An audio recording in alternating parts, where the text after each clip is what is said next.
This next example is a simple one to understand on the surface of it, and we're implementing it in slightly different ways to showcase some of the different ways that Liquid can be used to evaluate statements or values in contact fields. Now, the example at play here is a student fills in a form, they tell us their program, course or major of interest, and based on their selection there, we want to give them granular, specific information about what they're interested with. Now, this is currently achievable in Gecko, but my goodness, it's complicated. There are tons of workflows you need to use, many different email templates in some circumstances, and using Liquid in this exact circumstance means that you can simplify all of that down into just using one template for everyone, which is brilliant. Now, we'll discuss the email template here. The very first thing that we have is just some plain text, which is going to be displayed to everyone. So hi, contact, full name, first name. So just pulling in their name as normal. Because this is not being within a Liquid sentence, we do have to use Gecko's standard syntax, which is double curly braces on any contact values we want to include.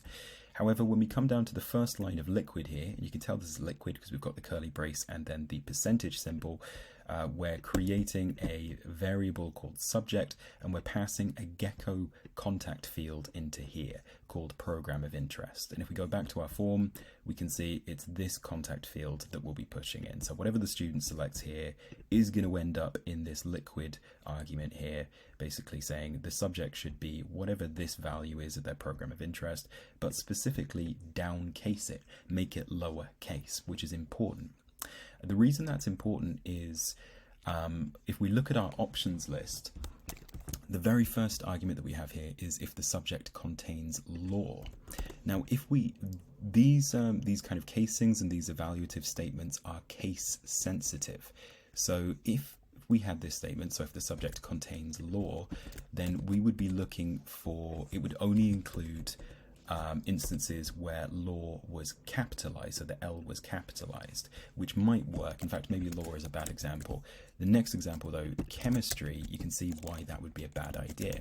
If we search for chemistry and we wanted to message anyone if they had picked anything to do with chemistry at all, and we insisted on a capital C, then that would work for bioanalytical chemistry, but for biochemistry, where chemistry is lowercase here, it would mean that that biochemistry selection would not meet the criteria.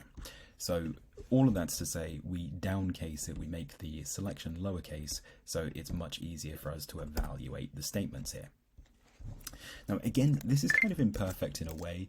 Having this lowercase could open you up to some particular problems.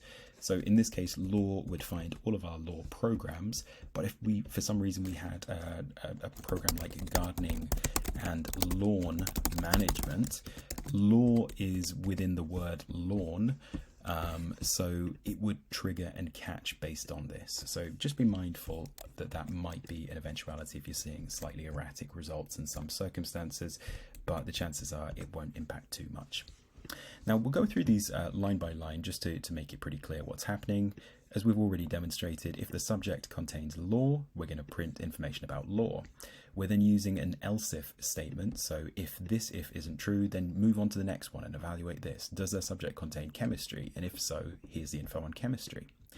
The next else if subject if statement, if these two evaluate to false, is we're basically checking, is the subject exactly equal to entrepreneurial finance? We can find that on the list. We can see there is an entrepreneurial finance option here, or we're adding additional things into the kind of array here.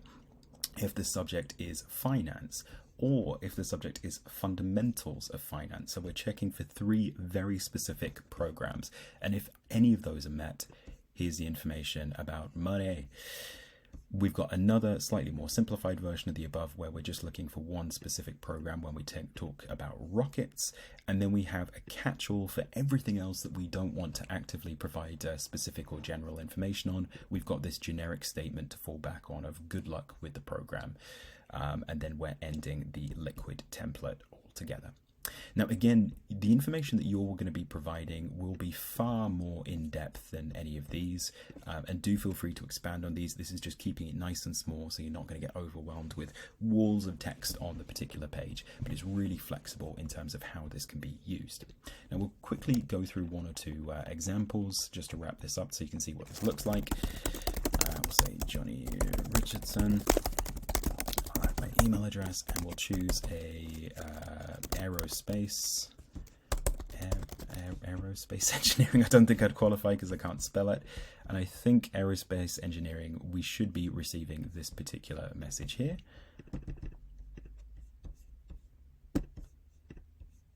Here's some information about rockets. Fantastic. We'll do one more example, and this time we'll use one of the chemistry examples. We'll do biochemistry, and we'll see that the exact same template that we're going to be sending will be completely different in terms of content based on the liquid statement that is true.